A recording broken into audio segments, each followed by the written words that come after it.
All right, so talking about factoring now, we're getting into factoring. I believe this is our last chapter. Yep, chapter 14, last chapter. So we're getting into factoring. So factoring is the undoing of the multiplication process. So let's say if I had x times 2x plus 5, if I multiply that out, x times 2x, x times 5, that'll give me 2x squared plus 5x. So factoring is actually the reversal of the undoing of the process of multiplication. So we're going to take it back to x times 2x plus 5. So factoring is, like I said, the undoing of the multiplication process. And when we're talking about GCF, the greatest common factor, so we're talking about the common term that can be pulled out of each term that we have. The GCF in this case would be the x, because you can pull x out of both of these.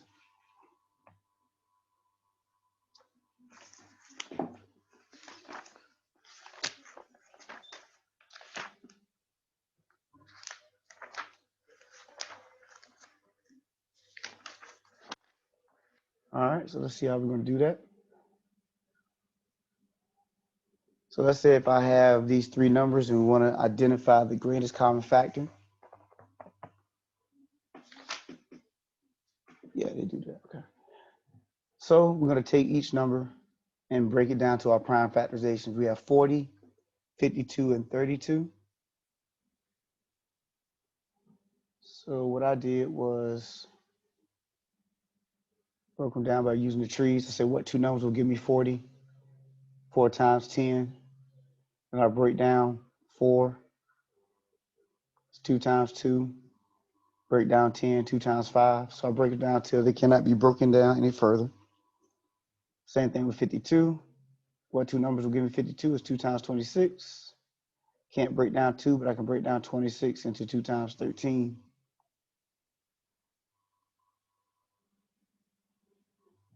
Then when it comes to 32, broke it up into 4 times 8. Then the 4 is 2 times 2. 8 is 2 times 4. Then I broke up the 4 into 2 times 2. So before we go any further with that, make sure we're okay with what I did. Trying to identify the greatest common factor between these three numbers, 40, 52, and 32. And we did it like this.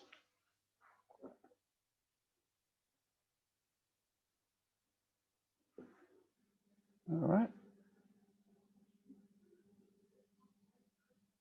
So then right here, I just wrote them down on a list as to the prime factorizations of each. So it's 2 times 2 times 2 times 5 for 40. 52 is 2 times 2 times 13. 32, 2 times 2 times 2 times 2 times 2, which would be 2 times itself 5 times.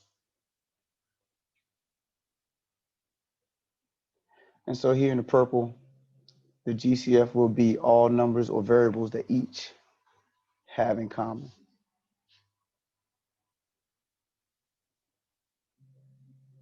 So right here you see that all three of them had 2 2's in common.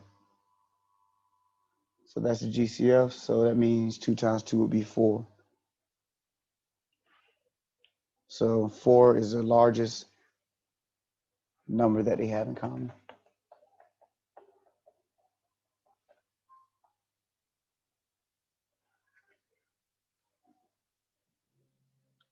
All right. Questions. Make sure we're okay before we go to the next one.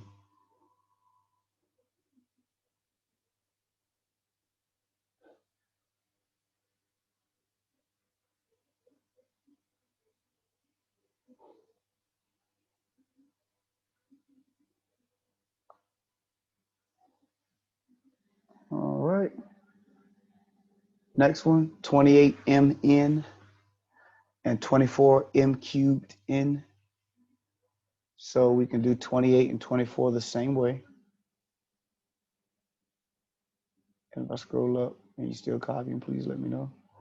But over here, Did 24 and 28 the same way. Broken down into prime numbers. What two numbers will multiply to each other to give me 28? 4 and 7. Broke down a 4 into 2 times 2 and left the 7. And then with 24, 4 times 6, then broke down to 4 into 2 times 2, and then the 6, 2 times 3. So you break them all the way down to prime numbers.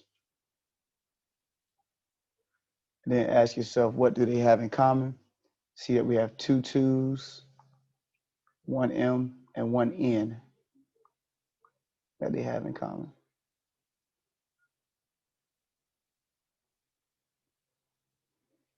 And so 2 times 2 is 4, MN is the answer.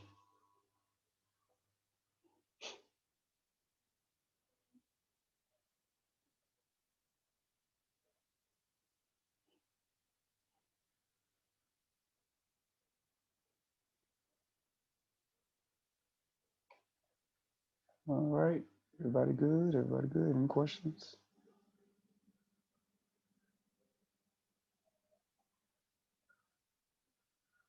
All right. Okay, see somebody in the chat. Oh, got it. Okay, cool, cool. All right, so an expression is prime when it cannot be factored at all. So if you can't pull a GCF out or can't use any method to break it down or to reverse the multiplication process, then it's considered prime, and that is your answer. You would just write prime.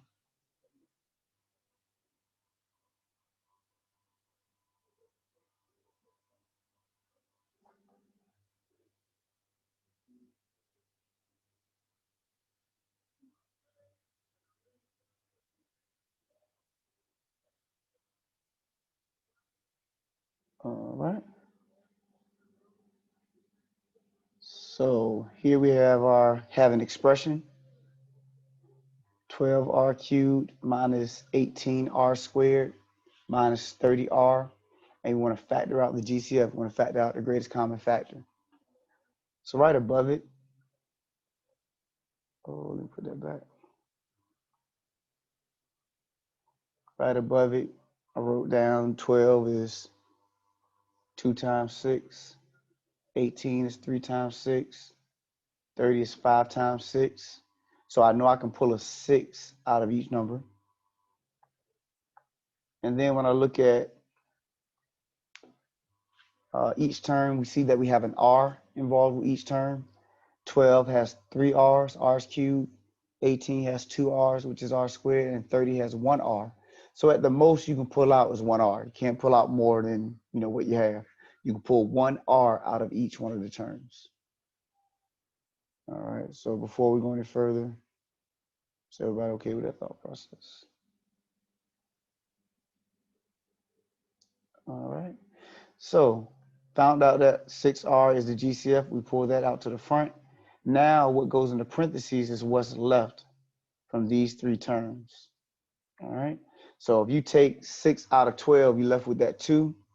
And if you have 3 R's, then you take one of them away, then you're left with R squared. You have 2 R's left. Then taking the 6 out of this 18 leaves you with that 3. Take away one of the R's, you just have 1 R left. And then this 5 is left from the 30. And of course, we took the only R that was involved with that term. So that's why we have 2R squared minus 3R minus 5. And don't forget, if you ever want to check your factorization, you can always multiply this back out, and it should give you what you originally had. That's why I wrote right here, this is equal to our original expression.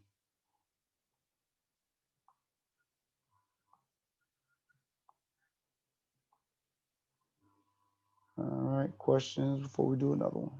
Make sure we're all right.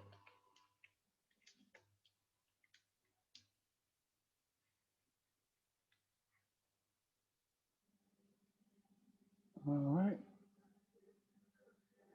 So we want to do the same thing here. We have 12ab to the fifth c cubed plus 16a to the fourth c squared. So once again, analyzing, I want that to be blue. Analyzing my numbers, 12 and 16. 12 is 4 times 3. 16 is 4 times 4. So at the most, we can pull a 4 out of each term. They have 4 in common. Looking at our A's, I have one A here, four A's here. So at the most I can pull out is one A. And then I have, well, there are no B's that are in common with both. You know, B is in the first term, but it's not in the second term, so I can't pull B out. But then here I have C cubed and C squared, so I can pull two C's out of each term.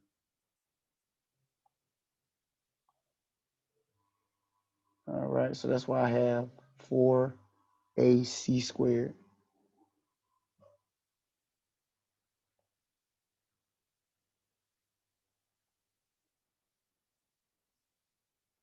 All right, so that's what's going to sit out front, 4AC squared.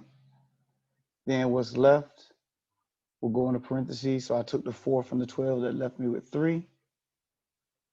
I did mess with B, that's why I still B to the 5th, but then I took two C's from the C cubed, and that leaves me with just one C.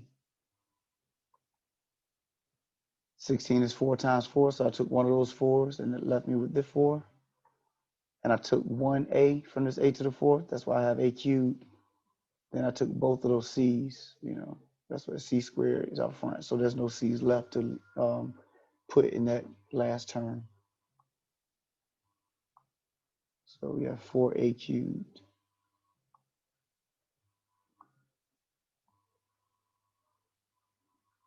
All right.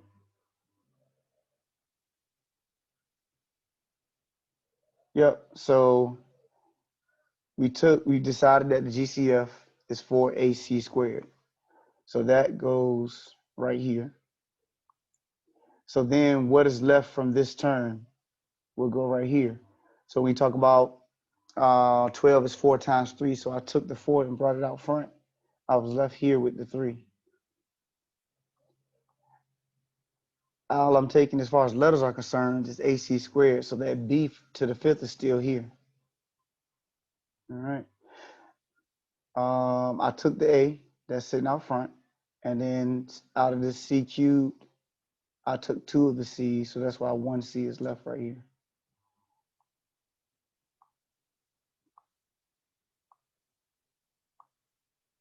Oh, my stuff is not erasing.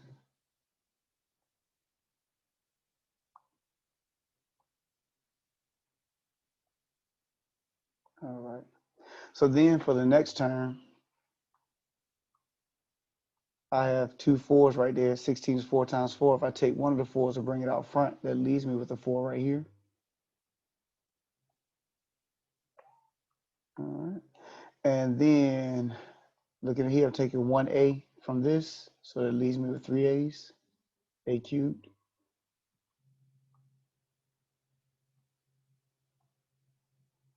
And then as far as C squared is concerned, that's what I brought out front, so that's why there's no C left right here. It's actually sitting right here up front.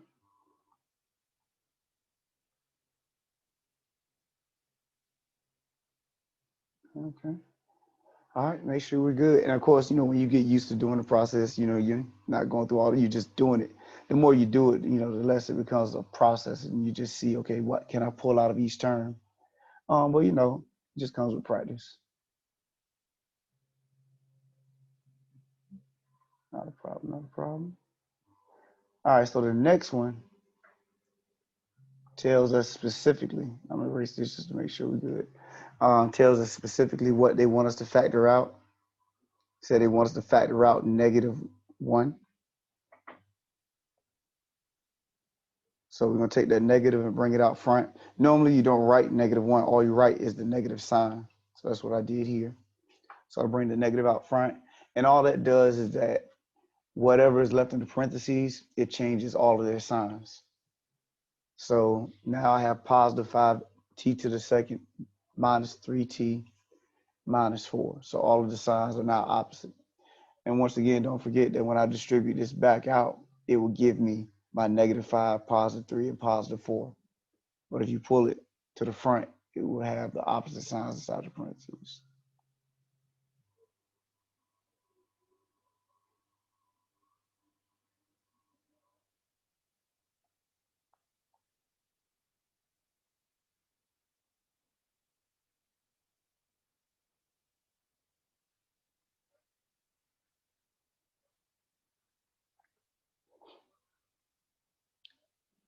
right, questions, any questions?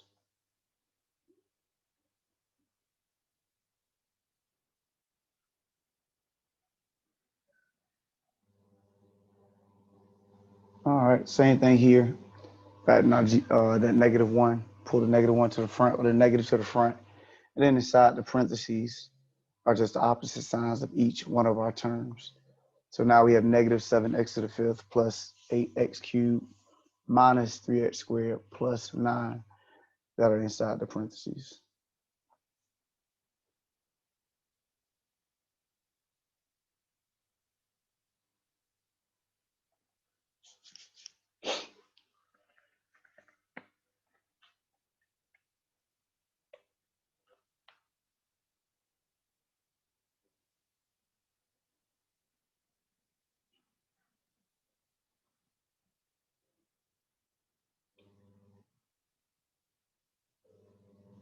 All right. Are you okay? All right, next one.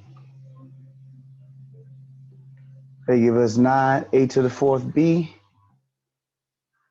minus 18a to the fifth b plus 27a to the sixth b.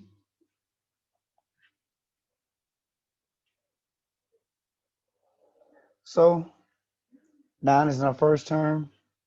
Second term, 18 is 9 times 2. Third term, 27 is 9 times 3. So we see that we have 9 in common with all three.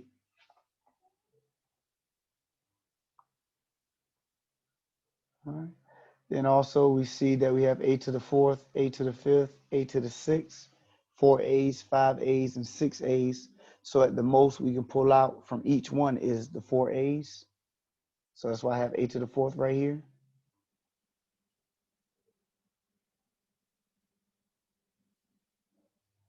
And then you see a b that's in common with each term. So we pull that out as a part of my GCF as well.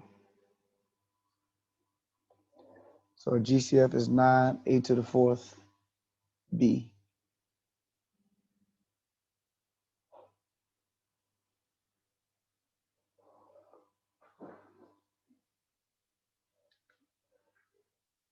All right, so 9a to the fourth is what's out front now. So be careful with this first term. You know, if you have a term here, term here, term here, I have 3 terms. You know, y'all terms are split up by plus and minus signs.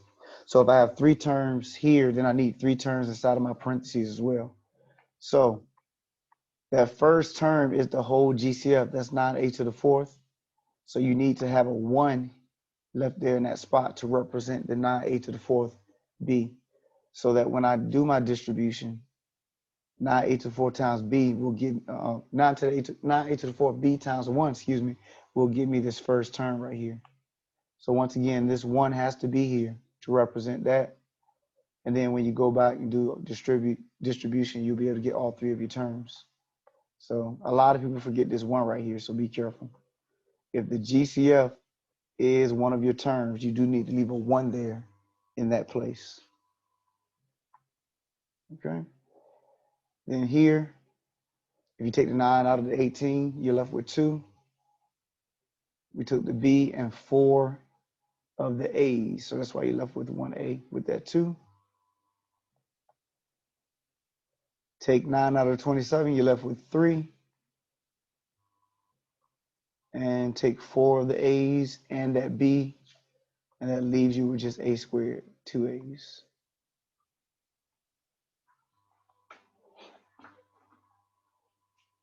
All right. Questions? Any questions?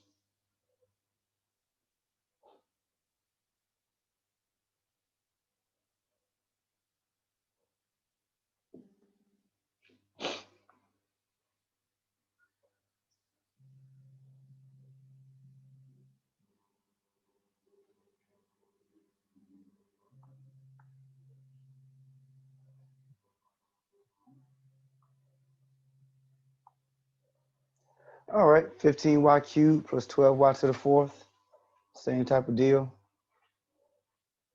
15 is 3 times 5. 14 is 3 times 4. So we see that 3 is in common with each. And one has 3 y's and the other one has 4 y's. So at the most I can take out are the 3 y's. So pull the 3y to the third out front. That'll leave you with 5 plus 4y on the inside of your parentheses.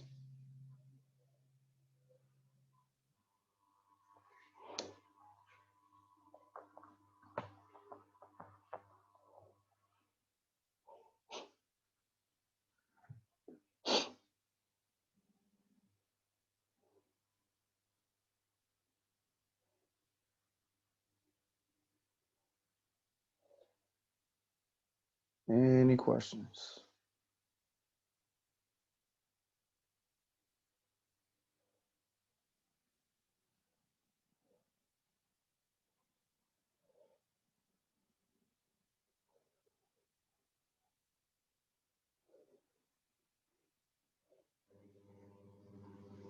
All right.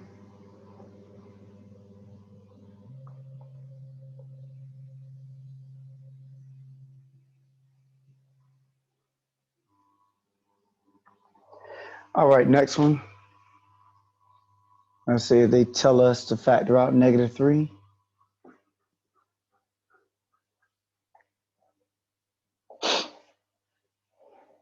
So you have to pull the -3 out. That's what they're asking of you. Pulling -3 out of that first term just leaves you with x squared. Pulling -3 out of that second term, that leaves you with -2, -2x, and then pulling -3 out of 33, that leaves you with +11.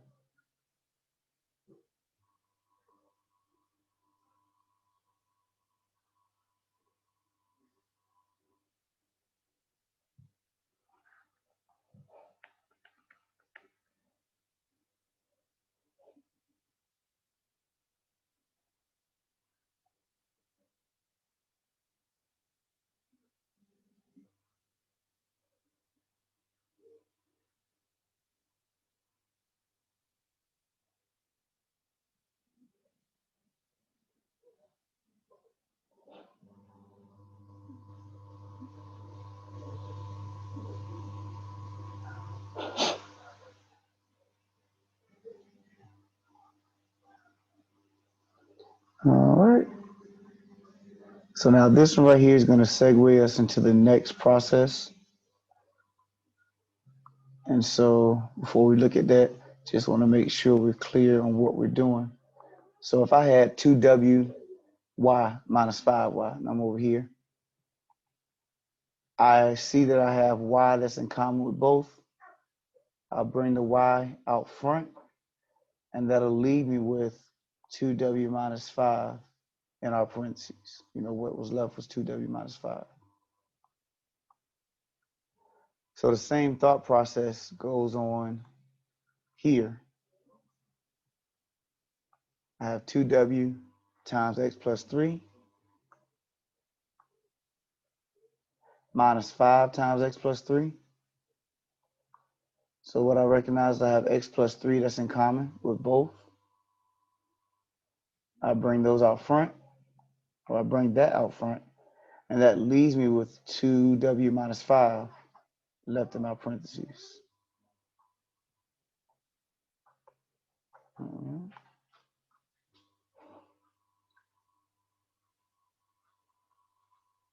Questions on that? Make sure we're okay. We treat this x plus 3 the same way we treat that y over here.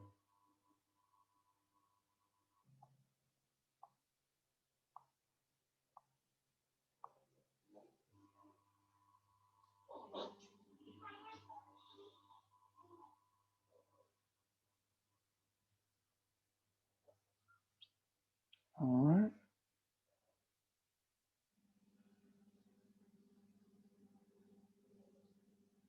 This is just doing the same thing.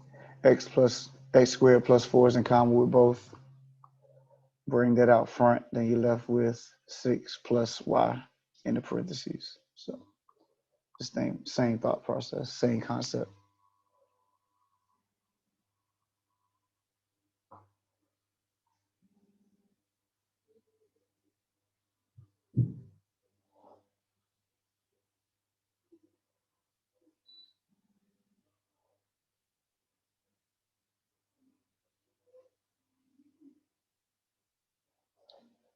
All right, pretty good before we take this and go one more step.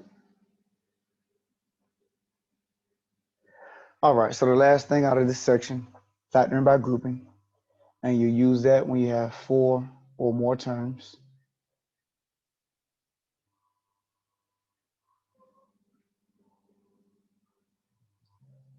So here, see we have 3ax plus 12a plus 2bx plus 8b.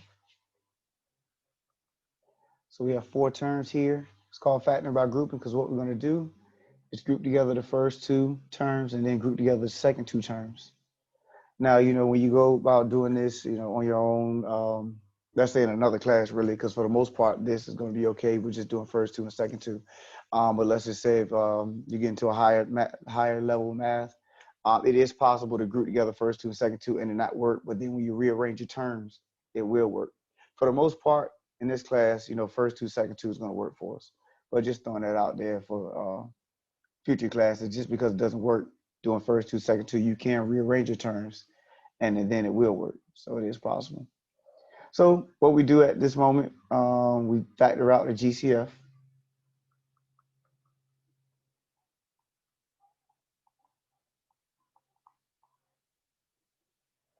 So you factor out your GCF. So here, I factored out 3a, and that left me with x plus 4. Here, I factored out 2b, and that left me with x plus 4. Now, in order for you to move further in the process, what's in the parentheses have to be exactly the same. If what's left in the parentheses is not exactly the same, then somewhere either you went wrong or it can't be factored in this way. So, but you cannot go next step in the process because now we're going to do what we just did in the previous example, pull the x plus 4 to the front because that's what they have in common. Pull it out front, and then what's left is 3a plus 2b, which is right here. All right. Now these other expressions over here are the same thing. Somebody in a previous class just asked me, could you rearrange the terms? Like what happens when you put it this way, that way? So I was just showing you different ways that's still the same thing. X plus 4 times 3a plus 2b is fine. You could have written it as 3a plus 2b times x plus 4. Or if you do x plus 4 plus x, 2b plus 3a, as long as what's in the parentheses are the same and all your signs are the same, then you have the same expression.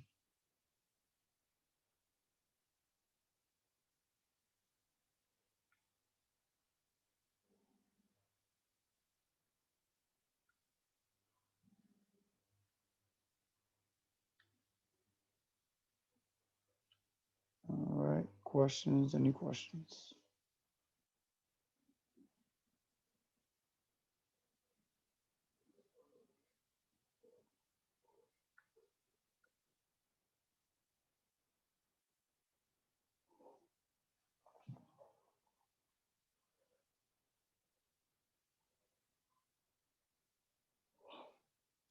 All right. So let's do, excuse me, do it at least one more time. So here I have 16w to the fourth minus 40w cubed minus 12w squared plus 30w. So I'll give you a chance to write that down.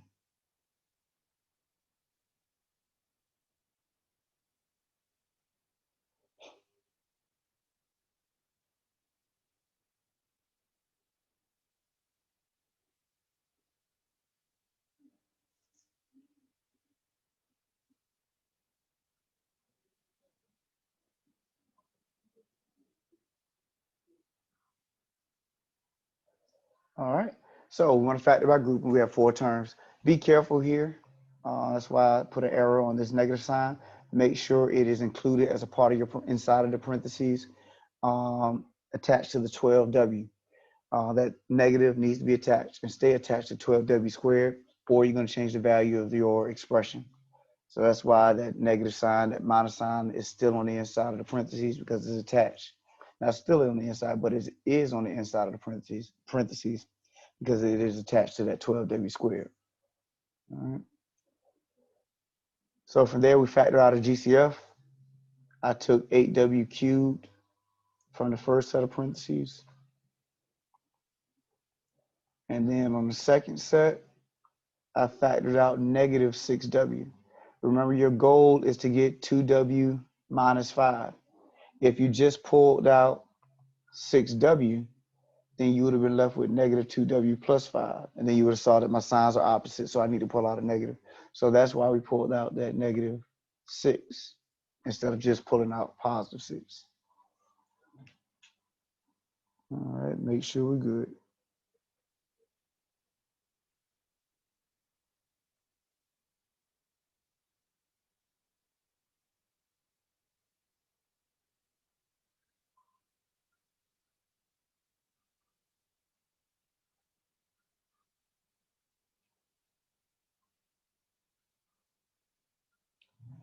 All right, any problems? So we notice that, like I mentioned, 2w minus 5 is here in the parentheses, so that means we're good to go.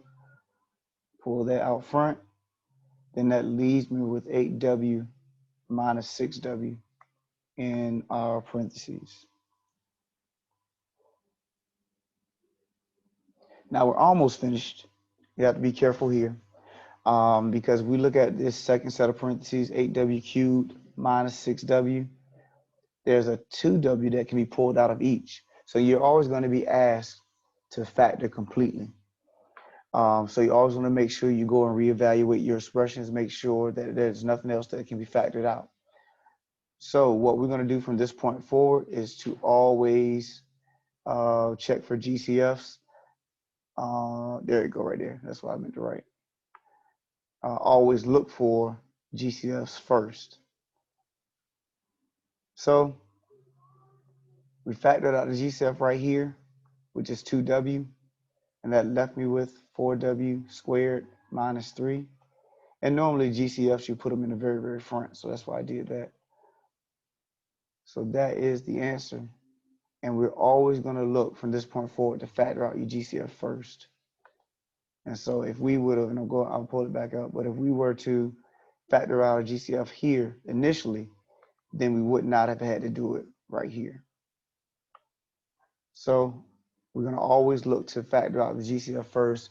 We could have took that 2w out in the beginning to be the first thing that we did. But like I said, I wanted to emphasize, that being a possibility. So you always want to recheck your work, before you, write it in and hit enter and go on to the next thing.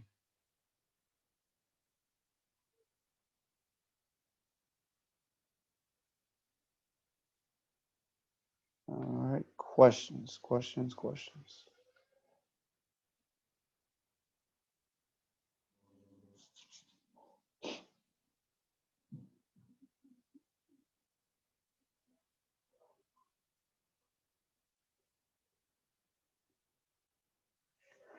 All right. Yep, we can pause right here. We can get into factoring trinomials on next class. But any questions on anything I've said up to this point? All right. So if you guys are good, I'm good. You guys have a great weekend. Be safe, and I will see you on Monday.